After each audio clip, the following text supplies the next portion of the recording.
মৌমাছিরা বলে, হে নবী, আপনি শুধু গুনগুন আওয়াজ শোনেন, আমরা তো আওয়াজ করি না, আমরা একটা কথা বলছিলাম। কি কথা? আমরা দরুদ পড়ছিলাম, আমাদের ভাষায় এটা। তুসাব্বিহু লাহুস সামাওয়াতুস সাবউ ওয়াল আরশু ইলা আখিরিল আয়া। রব্বুল আলামিন বলেন, তাদের ভাষা হয়তো তোমরা বোঝো না। তাসবিহাহুম লা তাফকাহুন, তাদের যে তাসবিহ পাঠ, জিকির, আজকার, এটা শুধু মানুষেরটা বোঝো, বাকি সৃষ্টিরটা তোমরা বোঝো না। কিন্তু দুনিয়ায় এমন কোন সৃষ্টি আমি করি না যারা আমি আল্লাহর জিকিরের অত নেই। এই যে গাছগুলো আপনি মনে করছেন নীরব হয়ে আছে, না, বিকাল বেলা দেখবেন ছায়াগুলো লম্বা করে দিয়ে আমার আল্লাহর জিকির করছে। ওদের জিকিরের ভাষায় ওই রকম। গরুগুলো রাতের বেলা যে জাগর কাটে, মনে করছি ওরা মনে হয় খাবার চিবোচ্ছে, না, ওরা আল্লাহর জিকিরে আছে, ওদের ভাষায় ওই রকম। আল্লাহ আমাদেরকে যে ভাষা দিয়েছেন, আমরা যে কথা বলতে পারি, খলাকাল ইনসানা আল্লামাহুল বায়ান। রাব্বুল আলামিন বলেন, মানুষ আমি বানিয়েছি আর তাকে আমি আল্লাহ ভাষা শিখিয়েছি, কথা বলতে সে পারে। পৃথিবীর কোন সৃষ্টি মনের কথাগুলো, ভাবগুলো এভাবে আর প্রকাশ করতে পারে না। মানুষ যেহেতু পারে, তারা যেন আমি আল্লাহর নাম নিয়েই ভাষা শুরু করে। অথচ আমাদেরকে ভুলিয়ে দেওয়া হয় আল্লাহর নাম। আজ কত কিছুর নাম আমাদের সামনে চলে আসে, আল্লাহর নাম আমরা সহজে আনতে চাই না। আমি কিন্তু ইঙ্গিত দিলাম, আপনি বুঝেছেন কিনা? কি কথা বলেন এখন? আমাদের শিক্ষা থেকে শুরু করে আচার ব্যবহার, কথাবার্তারা, লেনদেন, দেখেন আল্লাহর পরিবর্তে অন্য কাউকে আমরা মনে হচ্ছে চাই, আশেপাশে জুড়ি রাখি। আল্লাযীনা আমানু ওয়া তাতমাইন্নু কুলুবুহুম বিযিকিরিল্লাহ, আলা বিযিকিরিল্লাহি তাতমাইন্নুল কুলুব।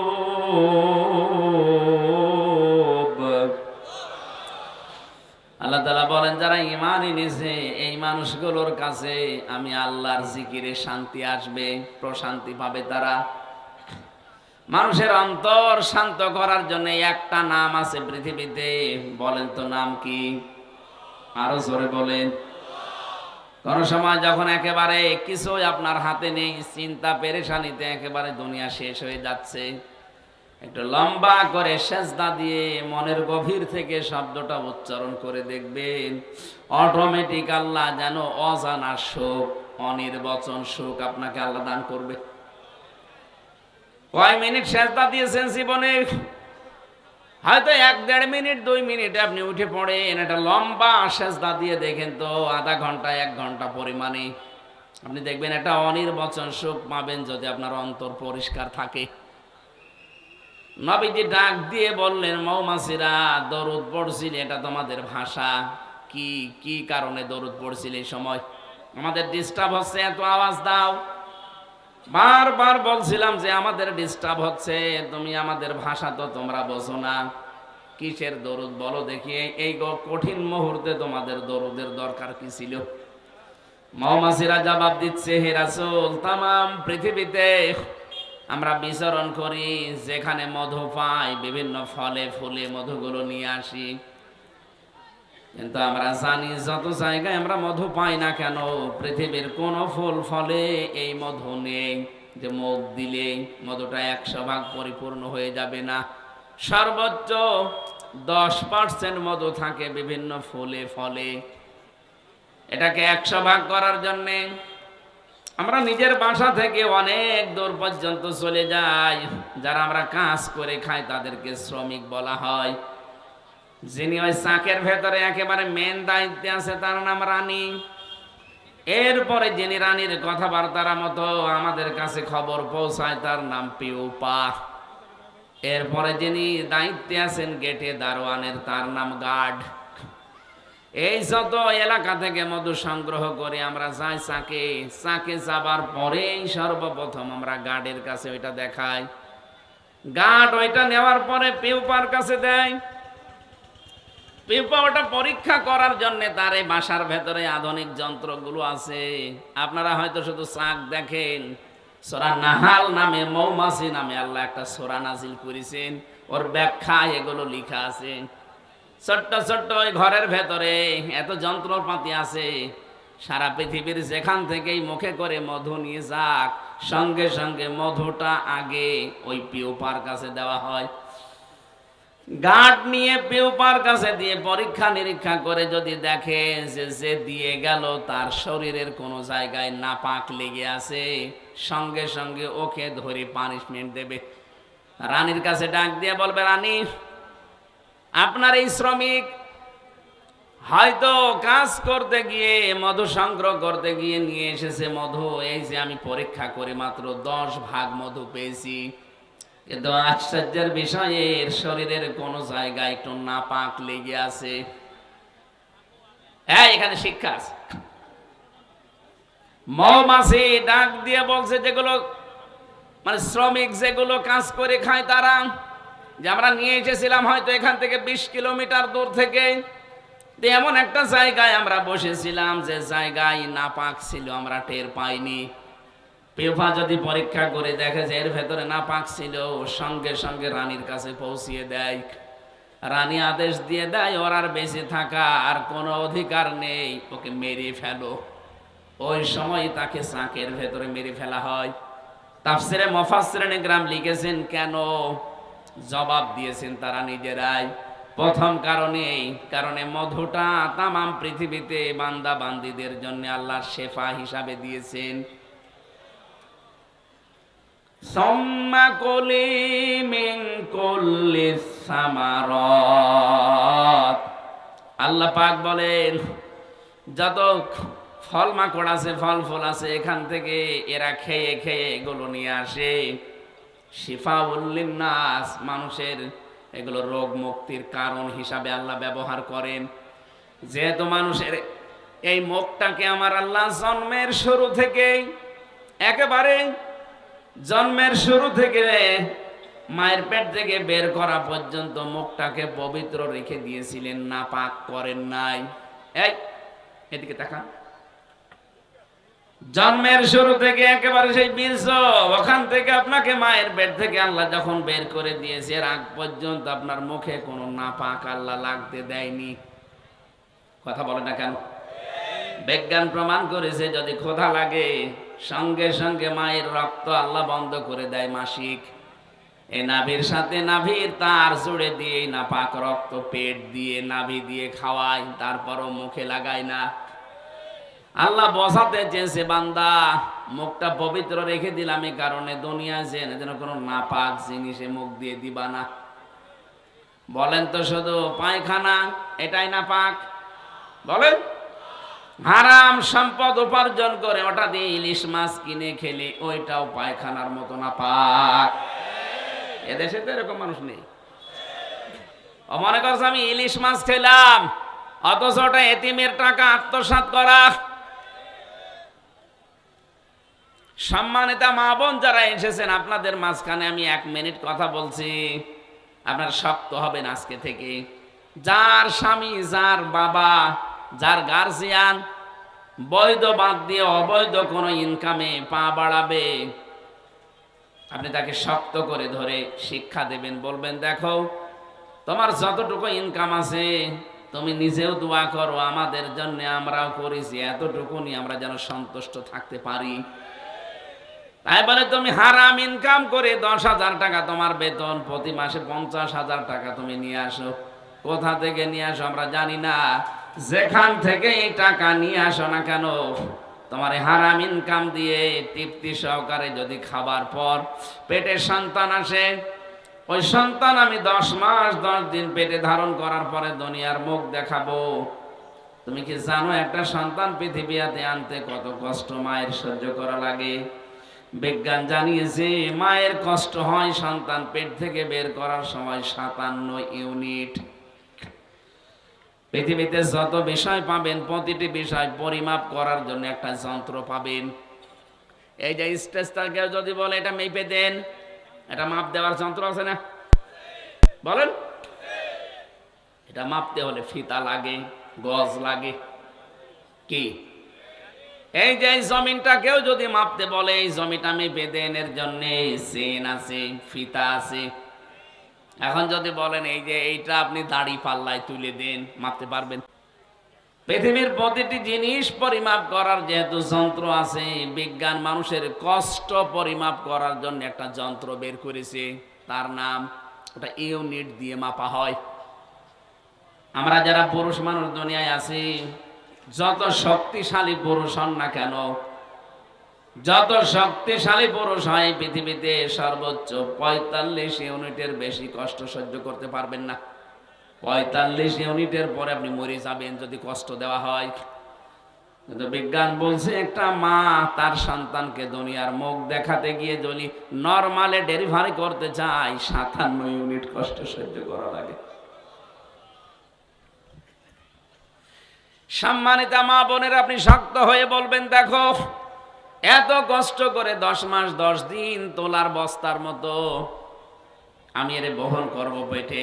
57 ইউনিট কষ্ট সহ্য করে প্রায় 32 বার মানুষ মারা গেলে যত কষ্ট হয়, একটা সন্তান নিয়ে আসতে ওই রকম কষ্ট হয়। তা আমি এত কষ্ট সহ্য করে একটা সন্তানকে দুনিয়ায় নিয়ে আসব, আর তুমি হারাম ইনকাম করে নিয়ে এসে আমারে খাওয়াবে, পেটের ওইটা তো জন্মগত ভাবে হারামখোর হবে। বলেন, জন্মগত ভাবে হারামখোর হবে না? আপনার হারামখোর সন্তান আমি পেটে নিতে পারবো না, দরকার আপনি আমারে বাদ দিয়ে দেন। এরকম মহিলা আছে না? ওরা আরো উদ্বুদ্ধ করে যে জোলেখার বাবা তোমার মতো চাকরি করে, তার বাম হাতের ইনকাম দেখো না, তুমি ছাতা কি করো, তোমার কি বাম হাত নেই? আপনার কথা মতো যদি বাম হাতের ইনকাম করে আর ওইটা নিয়ে যদি আপনি খাবার খেয়ে সন্তান পেটে নেন, অত জন্মগত ভাবে হারামখোর হয়ে জন্মাবে। আসতে বলেন, আপনার পেট থেকে তো আমরা আশা করি শাহজালাল, আপনার পেট থেকে আমরা আশা করি আব্দুল কাদের জেলানি, আপনার পেট থেকে আমরা আশা করি সাজ্জেদ আবুল আলা মওদুদি রহমতুল্লাহ আলাইহি। আপনি পেট থেকে জন্ম দিয়ে দেবেন বিশ্ববিখ্যাত মুফাসসির আল্লামা সাঈদী। আর আপনি কি জন্মাচ্ছেন? এই জন্য পরিবারে যারা আছেন, মা হোক, বোন হোক, বউ হোক, ভাবি হোক, আপনাদের শক্ত হতে বলছি। আমার ম্যাডাম এটা শুনছে, ম্যাডামকেও বলবো আপনিও শক্ত হবেন। আমি যেন বাম হাতের কোনো কিছু নিয়ে অন্তত আপনাকে না দেই। যদিও আর সন্তান হওয়ার সম্ভাবনা আমার নেই, না নেই। আমার 3টা মেয়ে, ডাক্তার রে শেষেরটার বেলায়, ম্যাডাম তো আইসিইউতে ছিল, বাচ্চাটাও ছিল লাইফ সাপোর্টে। ডাক্তার আমাকে ডাক দিয়ে বলছে আপনার মেয়ে নেবেন না স্ত্রী নেবেন, যে কোনো একটা বাঁচবে। অথচ এর আগে আমার 2টা মেয়ে অলরেডি আছে। চিন্তা করলাম কয়েক মিনিট যে এখন কি করি। মেয়ে যদি বাঁচাতে চায়, বউ যদি মরে যায়, ছাতা বিয়ে না আর একটা করা যাবে, কিন্তু এদের এই 3জনকে এখন দেখবে কি?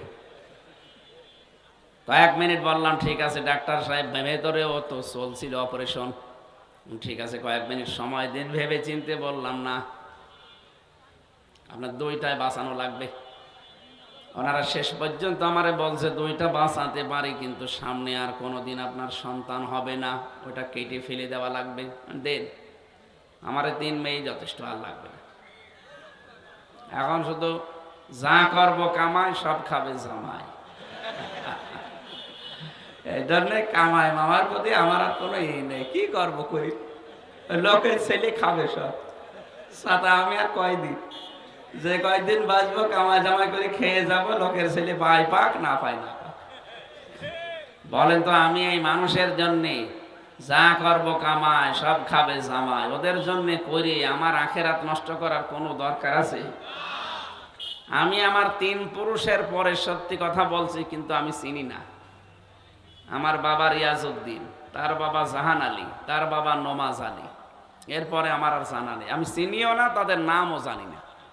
আর আমি কোনোদিন, আমি আমার বাবার কাছে, আমার দাদা তো মরেই গেছে, আমি জিজ্ঞাসা করিনি যে তোমার বাবার বাবার কি নাম ছিল, আমার দরকার নেই। আমি বোঝার জন্য বলছি, আমি একটা আলেম মানুষ, আপনারা জানেন আমি অনার্স মাস্টার্স করা কোরআনের উপরে। তা আমার মতো একজন মানুষ যদি 3 পুরুষের পরে আমি আর না চিনি, এখানে যে লোকটা ভ্যান চালক, ও মনে হয় ওর বাবার নামও জানে না। 3 পুরুষের পরে যে লোকটা মরে গেছে, নমাজ আলীর বাবা, সে মাত্র 61 বছর আগে মরেছে। আমি হিসাব করলাম, আমার বাবাকে জিজ্ঞাসা করে মাত্র 61 বছর আগে সে মারা গেছে।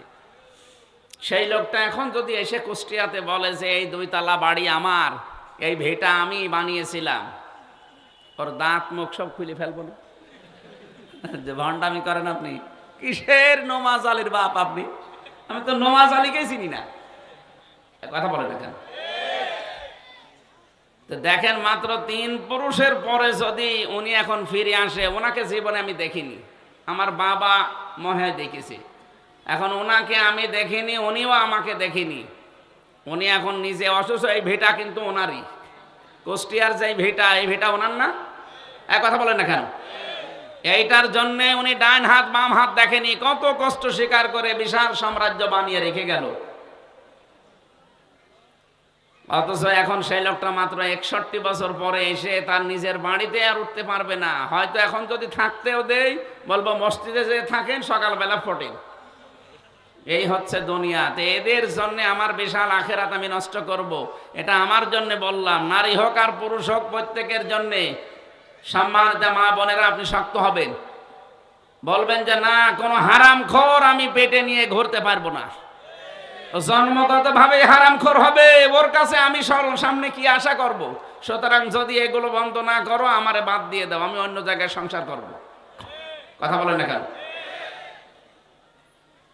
যশোরবাসী, যেহেতু খুলনা বিভাগে আমারও বাড়ি, সারা বাংলাদেশের 64 জেলার চাইতে এই বিভাগের মানুষগুলোকে এমনি মানুষ হিসাবে স্বাভাবিকভাবে ভালোবাসি বেশি।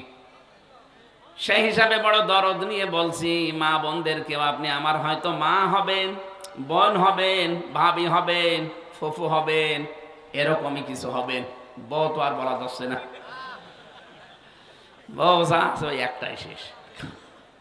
এই হিসাবে বলছি, আপনাদেরকে আমি আপন মনে করি, সত্যি কথা শোনাচ্ছি, কেউ কারো না। যার জন্য যা করে যাচ্ছেন, সত্যি কিন্তু এই আমার মতো 3 পুরুষের পরে আর চিনবে না। সুতরাং আমার বিশাল জীবন পড়ে আছে, জীবনটা যেন আমি নষ্ট করে না ফেলি। কোরআনের সামারাইজ বক্তব্য কিন্তু এইটাই, ওমাল হায়াতুদ দুনিয়া ইল্লা মাতাউল গুরুর। বলেন আল্লাহু আকবার। রব্বুল আলামিন জানিয়েছেন, হে পৃথিবীর মানুষেরা, বারবার আয়াতটা আমি কোরআনে পেয়েছি, দুনিয়ার জীবন কিন্তু ধোঁকা। কে বলছে? বলেন বলেন। যে কথাটা তুলেছিলাম এ পর্যন্ত বলার জন্য, একটা মা এত কষ্ট সহ্য করছে যে সন্তানের জন্য, এই সন্তানটা পৃথিবীতে আনতে যদি তার 57 ইউনিট কষ্ট সহ্য করা লাগে, যেটা 32 বার মরণের যন্ত্রণার সমান, সেই মা কোন কারণে এখন আপনার হারাম ইনকাম মেনে নেবে? এই জন্য আমরা যারা পুরুষ মানুষ আছি, আমাদেরও হেফাজত হওয়া লাগবে। এই মুহূর্তে আমাদের সংশোধনের সময়।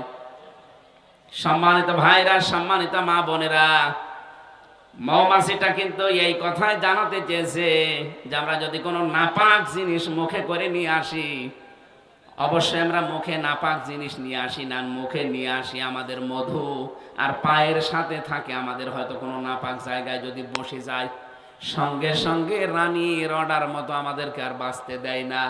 সে জানিয়ে দেয় যে এই মধু আল্লাহর বান্দারা খাবে শেফার কারণে, মুখ দিয়ে।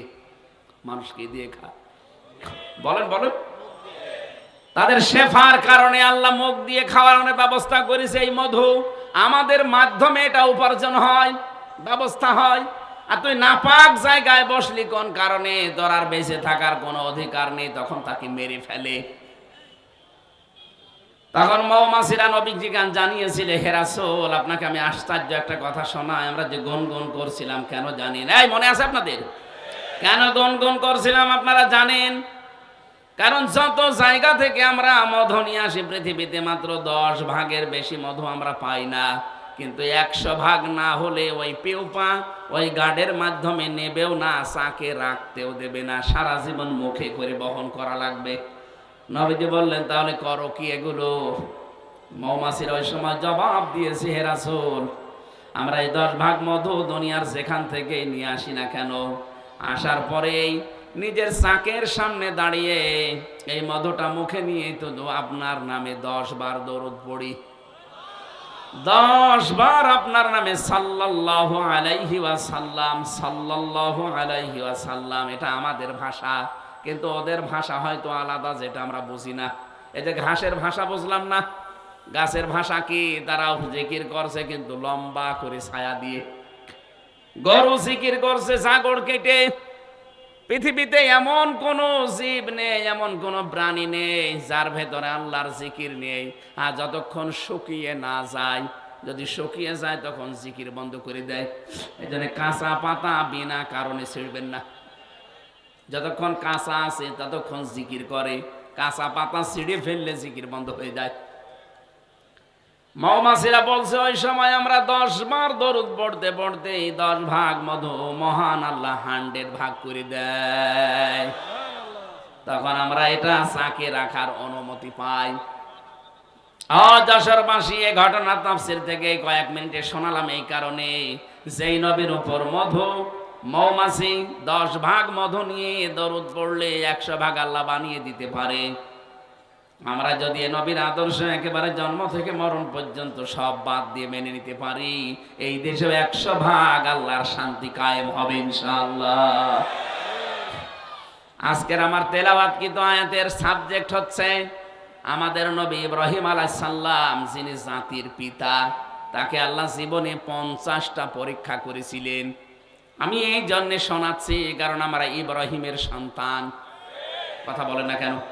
আমাদের জাতি হিসাবে মুসলিম জাতির পিতাকে আরো জোরে, পিতা যদি 50টা পরীক্ষা দেয়, সন্তানের উপর তো অন্তত 5টা পরীক্ষা আসবে, আসবে না?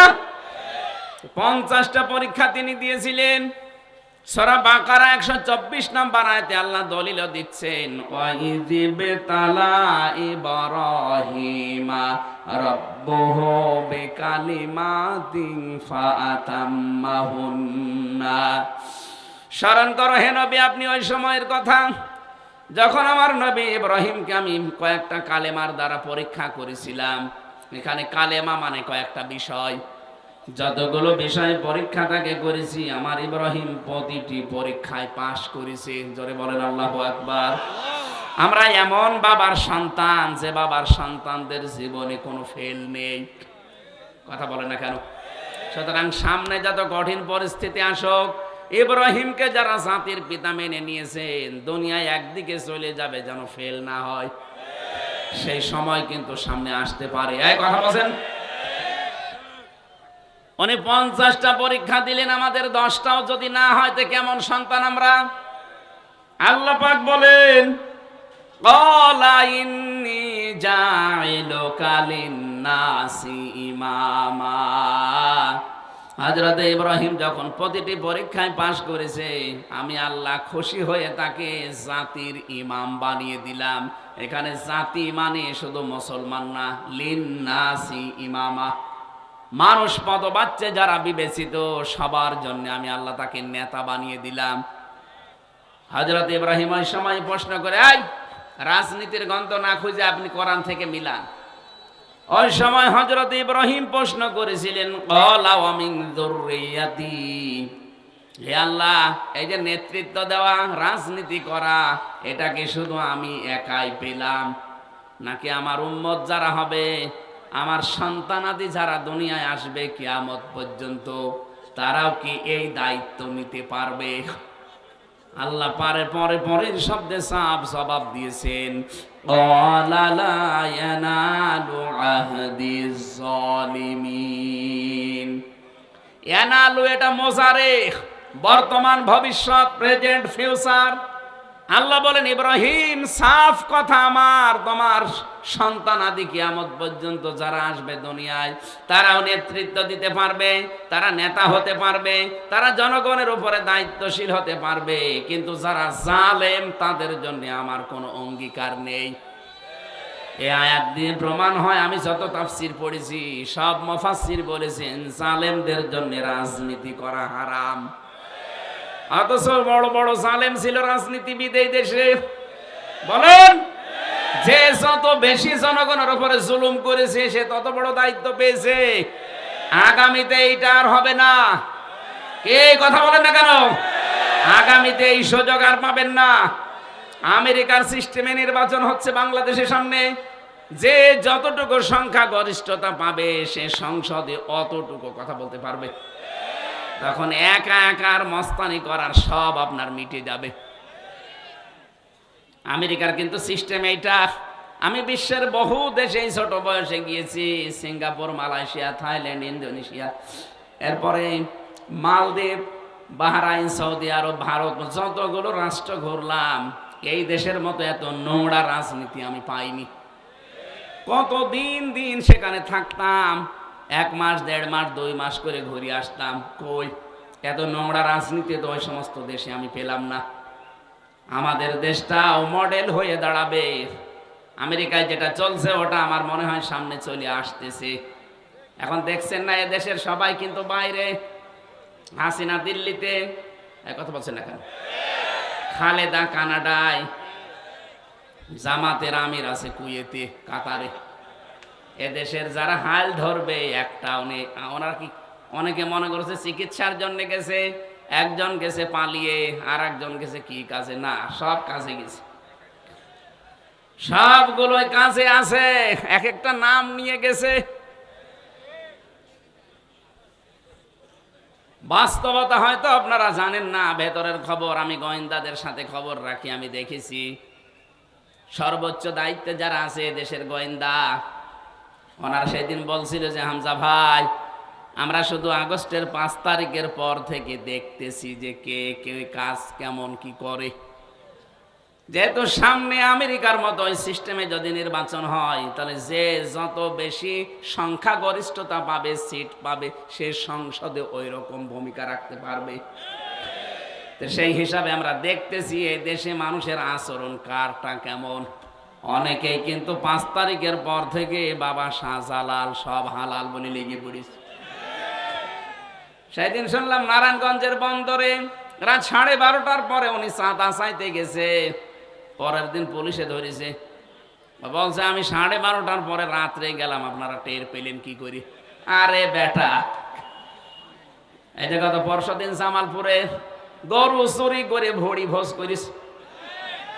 সে যারাই করুক করেছে, তো ওনারা বলছে আমরা রাতের বেলায় কাজ করলাম, তখন রাত 12:30 1টা বাজে, কেউ তো জেগে নেই, আপনারা টের পেলেন কি করে?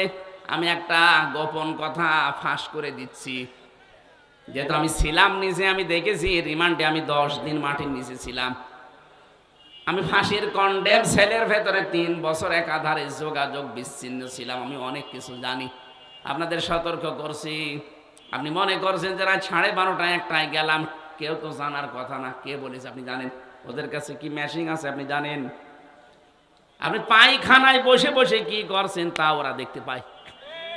হ্যাঁ, এত উন্নত মেশিন এই বাংলাদেশে 56,000 বর্গ মাইল ওদের হাতের তালুর ভেতরে। এই যে আমার সামনে একটা মনে করেন প্লেট আছে, খাবারের কোন জায়গায় কি রাখা আছে এটা আমি জানবো না। কথা বলেন না কেন? থালের কোন জায়গায় খাবারের গোশত আছে, কোনায় শাক আছে, কোথায় কি দেওয়া আছে, ভাজি দেওয়া আছে, কোথায় ছানা দেওয়া আছে, সবগুলো আমার সামনে দেখা যাচ্ছে না? ওদের কাছে যে মেশিন আমি নিজে দেখে এসেছি, ওরা সব এভাবে দেখতে পাচ্ছে। এই জন্যে ওরা কিন্তু পর্যবেক্ষণে রেখেছে কে কি কাজ করে। অনেকেই কিন্তু নিজের নামে অলরেডি বদনাম নিয়ে ফেলেছেন। কি সারা দেশে আমি যাচ্ছি, 630টা থানা আছে এই দেশে, কম বেশি সব জায়গায় আমার যাওয়া শেষ। আপনারা নিজেদের পায়ে নিজে কোড়াল মেরেন না, আপনারাও মজলুম আমি জানি। আপনারাও মাজলুম দল। আমার সাথে বিএনপির কত মানুষ ছিল আমি দেখেছি, এক একজনের নামে 313টা পর্যন্ত মামলা পেয়েছি। একজন বিএনপির নেতার নাম শুনলাম, তিনি আমার পাশে ছিলেন, তার মামলা 556টা। আমার মাত্র 2টা মামলায় যদি জীবন এলোমেলো হয়ে যায়, যার 556টা মামলা, ও কবে জামিন পাবে, কবে বের হবে, আর কবে হাজিরা দেবে? কি করেছে জালেমরা বলেন তো? অথচ সেই মাজলুম দলটাকে আপনি ডোবানোর জন্য অনেকে চেষ্টা করছেন। আপনি একটা নাফারমান, একটা বেঈমান। শহীদ রাষ্ট্রপতি জিয়াউর রহমান তিল তিল করে দলটা গড়ে তুলেছিল আপনাকে দিয়ে নষ্ট করার জন্য না। এই জন্য যারা এই কাজগুলো করবে, সে যেই হোক, ও যদি জামাত ইসলাম করে, যদি বিএনপি করে, যদি ইসলামী যতগুলো দল আছে, যে কোনো দলের নাম নিয়ে কেউ যদি চাঁদাবাজি করে, যেখানে করবে সব এক জায়গায় হয়ে যাবে। জুতা দিয়ে পিটাবেন দরকার হয়। কোন দল সাপোর্ট করে না যে চাঁদাবাজি করুক, এই কথা বলে না কেন? এরা নিজেদের স্বার্থে করে দলীয় কায়দায় নাম দিয়ে দেয় যে বিএনপির অমক, জামাতের অমক। কে বলেছে আপনাকে? তারেক রহমান সরাসরি ঘোষণা দিয়েছে, চাঁদাবাজ দুর্নীতিবাজ কাউকে ধরতে পারলে সরাসরি পিটিয়ে পুলিশে দিয়ে দেবে। কোন বাবা বাঁচাবে আপনাকে? কত মানুষ তো যায়, যশোরে যান, 4 দেওয়ালের মাঝে পড়ে আছে। একবার যদি আপনাকে ওই জায়গায় দেয় না, কোনো বাপ খবর নেবে না।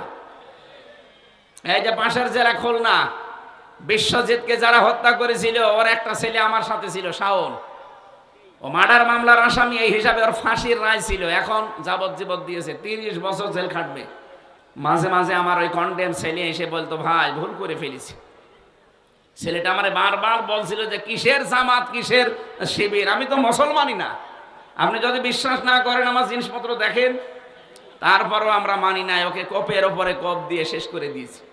কিন্তু এখন কি হলো, আমার মা বাবা এখন আমার আর খবর নেয় না। আমার যাদের কথা মতো এই কাজ করেছিলাম আবেগে, তারাও এখন আর খোঁজ নেয় না। এখন আমার এই যে 30 বছর জেল খাটা লাগবে, কিছুই করার নেই। জেলখানায় যারা থাকে, যেহেতু যশোরের জেলখানা আরো কঠিন, বাংলাদেশে 3টা জেল সবচাইতে বড় মারাত্মক জেল, রাজশাহী, যশোর আর ওই যে কাশেমপুরের হাই সিকিউরিটি জেল। এখানে বড় বড় আসামিদেরকে রাখা হয়, যারা 25 বছর, 30 বছর, 40 বছর, 50 বছর পড়ে আছে, যাদের 100, 150, 200 বছর জেল। হ্যাঁ, আমি মকিন গাজীরকে পেয়েছিলাম, বললাম ভাই কয় বছর আপনার জেল? বলছে 167 বছর। 167 বছর জেল। ও একবার মরে কব্বরে যাবে, আর একবার জিন্দা হবে, আবারও জেল খাটবে, তাও শেষ হবে না। কথা বলেন না কেন? একজনের জেল শুনেছিলাম 250 বছর, ওই যে যেটা মরে গেল, শাহজাহান জল্লাদ। ওর প্রথম দিন যে আমি পেয়েছিলাম ঢাকার এই কেন্দ্রীয় কারাগারে, এত বড় বড় মোষ, জল্লাদ তো জল্লাদের মতোই। প্রথমে এসে আমার সালাম দিয়ে বলছো, হুজুর এর ভেতরে তো অনেক টিভি আছে, এখানে ওই যে মেমোরি কার্ডে ওয়াজ ভরে নিয়ে এসে আমাদেরকে শোনানো হয়। তা আপনারা আমি চিনি, আপনি নাম আমির হামজা না? না। তা আপনার নাম কি? বলছে শাহজাহান জল্লাদ ভুইয়া। ও চেহারা দেখে আমি অজ্ঞান হয়ে যাওয়ার মতো। ওরে বাবা, এই লোকটাই তো ফাঁসি দেয়। আমার সামনে কতগুলো মানুষ, প্রায় 12-13 জনকে ফাঁসি দেয়া দেখলাম আমার এই চোখের সামনে। একটা জীবিত মানুষ নিয়ে 1 মিনিট পরে সে লাশ হয়ে যাবে। একটা করে ফাঁসি দিলে নাকি 4 মাস করে জেল মাফ হয়। এই জন্য ও এই কাজ নিয়েছিল। ওর ওই রকম জেল ছিল, সে রাষ্ট্রপতির ক্ষমায় মনে হয় মাপ পেয়ে বের হয়েছিল। বেরিয়ে তো টিকতে পারলো না, কিছুদিন পরে মরে গেল। ভেতরে তো অনেক খাবার পেত।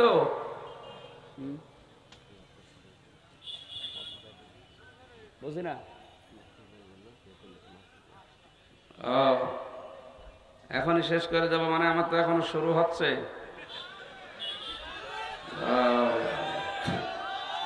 সম্মানিত ভাইরা, আমরা আমাদের পিতা, জাতির পিতার 50টা পরীক্ষার কথা বললাম না? এই যশোরে আর মাহফিল আছে? আর যশোর কোথায় আছে তাও তো জানি না। এখানে সূরা বাকারার 124 থেকে 131 নাম্বার আয়াত পর্যন্ত বাড়ি যায়, এখন লিখে নেবেন, মোবাইলে তুলে নেবেন, প্রত্যেকে পড়বেন যারা লেখাপড়া জানেন। এখানে 50টা পরীক্ষা। আমাদের বাবাকে যদি আল্লাহ করে সন্তান হিসাবে, অন্তত 5টা পরীক্ষা হবে না? ওনার পরীক্ষা ছিল জীবনে 50টা, ঈমান সম্পর্কে 10টা, আমল সম্পর্কে মানে কাজ সম্পর্কে 30টা। এই কাজের ভেতরে আবার 3 ভাগ। সূরা তাওবার 112 নম্বর আয়াতে আছে 10টা। সূরা মুমিনুনের 101 থেকে 10 নম্বর আয়াত পর্যন্ত আছে আরো 10টা। সূরা আহজাবের 35 নম্বর আয়াতে আছে আরো 10টা, এই 30টা। আর এই ঈমানের 10টা, 40টা। এরপরে ফিতরাত বা স্বভাব সম্পর্কে 10টা, এটা মারিফাল কোরআন আর তাফসিরে হাক্কানি, তাফসিরে ফি জিলালিল কোরআন, এগুলো থেকে আমার এই তথ্যগুলো নেওয়া। কোরআনে কারিমের প্রতি মহব্বত ভালোবাসা বৃদ্ধি যত পাচ্ছে, আমাদের এদেশে ইসলামের সমাজ প্রতিষ্ঠা সম্ভাবনা তত বাড়ছে। এই কারণে জালেম এবং মুনাফিকরা এরা উঠে পড়ে লেগেছে। ইয়া আইয়ুহান নাবিয়্যু জাহিদিল কুফারা ওয়াল মুনাফিকিনা ওয়াগলুজ আলাইহিম ওয়া মাওয়াহুম জাহান্নাম ওয়া বিসাল মিহাদ। আল্লাহ তাআলা বলেন, হে রাসূল, হে নবী, আপনি যথাযথভাবে সংগ্রাম করেন, লড়াই চালিয়ে যান মুনাফিক এবং কাফেরদের বিরুদ্ধে। এই কথা বলা যাবে না ভাই, এদিকে তাকা। কাফের এই দেশে ছিল, আমরা অনেকে টের পেয়েছি, জানিও। তো মুনাফিক যে ছিল আমরা অনেকে ধরতে পারতাম না। মুনাফিকের সম্পর্ক তো অন্তরের সাথে, এটা তো আর প্রকাশ পায় না। তো অনেকে এখন মুনাফিকের যে আচরণগুলো সেগুলো প্রকাশ করে দিচ্ছে।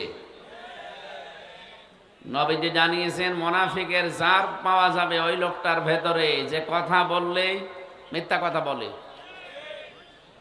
কারোর সাথে ওয়াদা করলে ভঙ্গ করে, আমানত কিছু রাখলে খিয়ানত করে, আর কারোর সাথে যদি একটু ঝগড়া হয় আগেই গালি দেয়। এই এলাকায় তো এই স্বভাব নেই। মুরব্বি মানুষ দেখি মাঝে মাঝে, আমাদের চাইতেও বড় সন্তান আছে তাদের। এ সমস্ত ছেলেদের সামনে মেয়েদের সামনে এই মুরব্বি মানুষটা তার স্ত্রীকে একেবারে মুখ ছেড়ে দিয়ে গালি দিচ্ছে। এখন তার ছেলে আর মেয়ে যে প্রাপ্তবয়স্ক যারা দাঁড়িয়ে আছে, ওরা যদি আপনাকে ধরে এখন পিটায়, ওনার লজ্জা করে না এত বড় ছেলে মেয়ের সামনে তার মাকে গালি দিতে? আপনি মানুষ, এই কে করেন কি আপনি?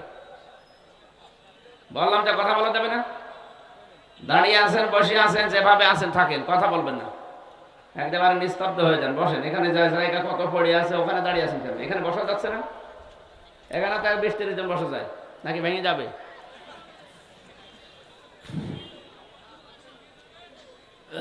এদিক থেকে যেন আওয়াজ না আসে ভাই, আমি হাতে পায়ে ধরে বলছি, কথা বলবেন না।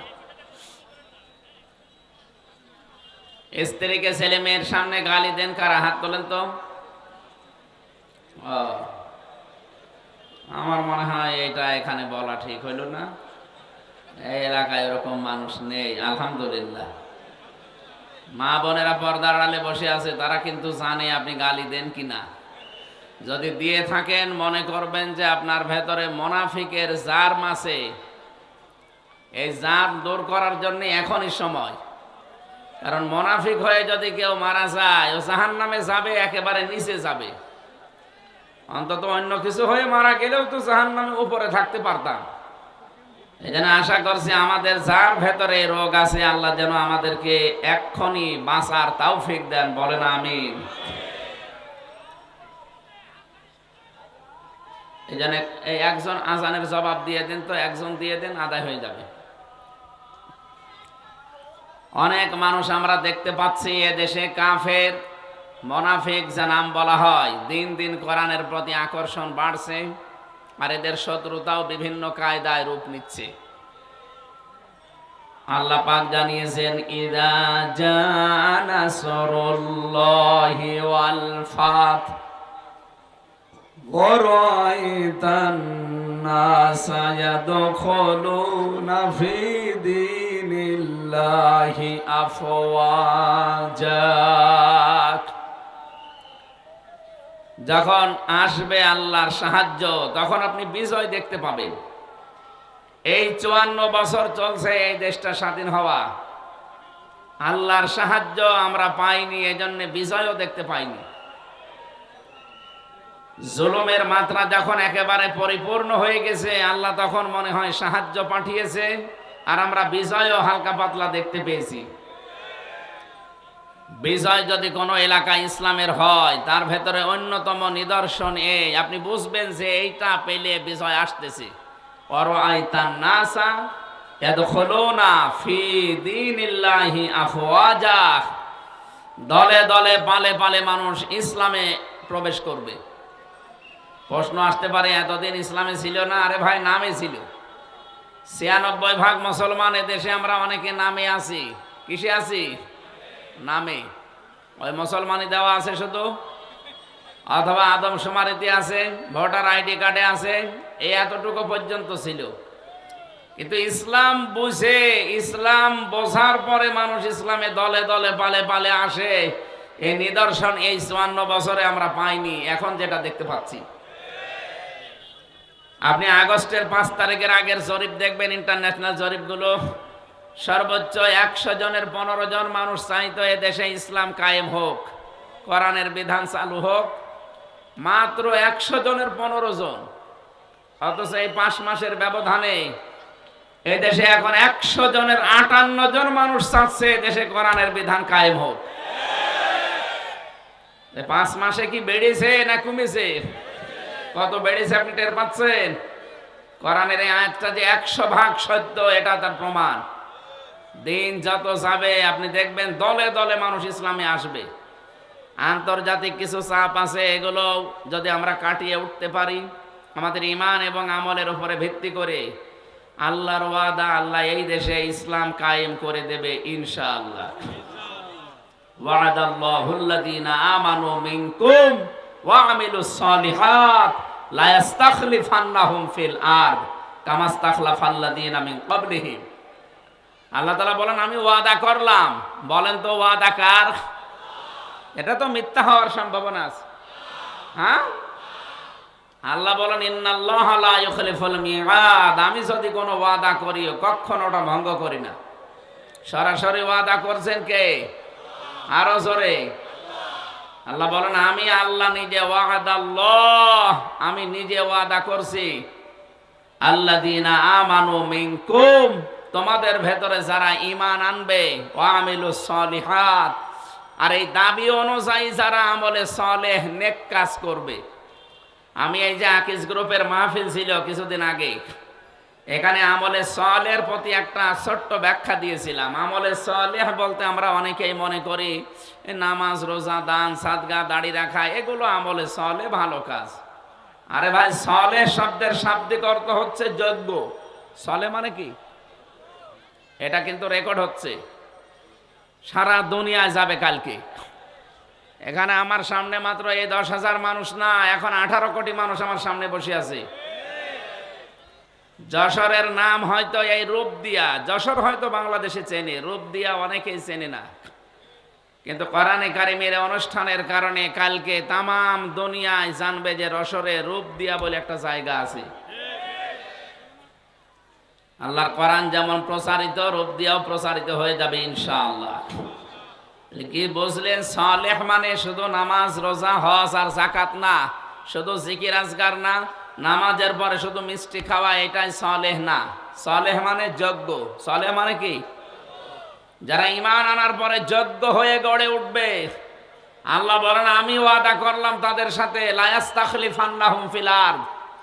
লামে তাকিদ নুনে সাকিলা, এখানে আলেম যারা আছে তারা জানে। 2 বার গ্যারান্টি দিচ্ছেন। আল্লাহ বলেন, আমি গ্যারান্টি দিয়ে বললাম জমিনের শাসন ক্ষমতা তাদেরকে দিয়ে দেব। কেমন করে দেব? কামাস্তাখলাফাল্লাযীনা মিন ক্বাবলিহিম, তাদের পূর্বে যেমন দিয়েছিলাম এদের মতো করে দেব। তা আমাদের পূর্বে যারা ঈমান এনেছিল, ঈমানের উপরে টিকে ছিল, আপনি তাকান তাদের দিকে। হযরতে জাকারিয়া ঈমানদার না বেঈমান?